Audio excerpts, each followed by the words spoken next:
Hi friends, this is lucky from Maxbhi.com। Friends, क्या आपके Intex Aqua Lions T1 की touch screen damage हो गई है? Worried of high repair cost of your smartphone?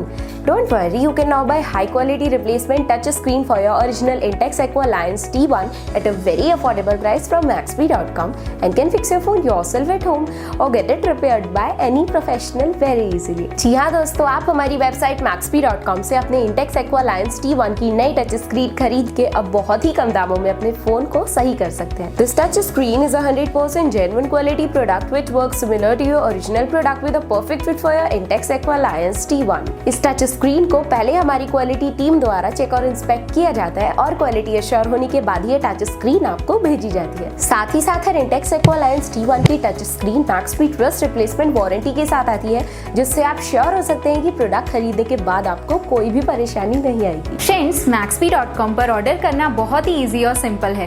हमारी website Maxbhi.com पर अपने प्रोडक्ट को सर्च करें और प्रोडक्ट पेज पर जाकर बाय नाउ पर क्लिक करें। अपना नाम, मोबाइल एड्रेस फिल करें और ऑर्डर पर क्लिक करें। ऑर्डर क्लिक करने के बाद आप हमारे सुपर सिक्योर पेमेंट पेज पर आ जाएंगे, जहां आप ऑलमोस्ट हर तरह से पेमेंट कर सकते हैं, जैसे कि यूपीआई, नेट बैंकिंग, क्रेडिट और debit cards, wallets etcetera. Once your payment is done and your order is processed, it will be safely packed and dispatched within 1 or 2 days। और हाँ गाइस, शिपिंग बिल्कुल free है, so you just have to pay for the product and nothing else. आपके order की सारी updates और tracking details regularly आपको आपके ईमेल और फोन पर भेजी जाएगी, जिससे आप अपने ऑर्डर का स्टेटस जान सकते हैं। Maxbhi.com पिछले 6 सालों में अपने हजारों हैप्पी कस्टमर्स को फोन पार्ट्स डिलीवर कर चुका है और ये गिनती डेली बढ़ रही है। सो वेट मत करिए, अभी ऑर्डर करें और चल रहे special cashback and heavy discounts का फायदा उठा के अपने फोन में लगवाएं बेहतर क्वालिटी पार्ट्स, वो भी कम दामों में।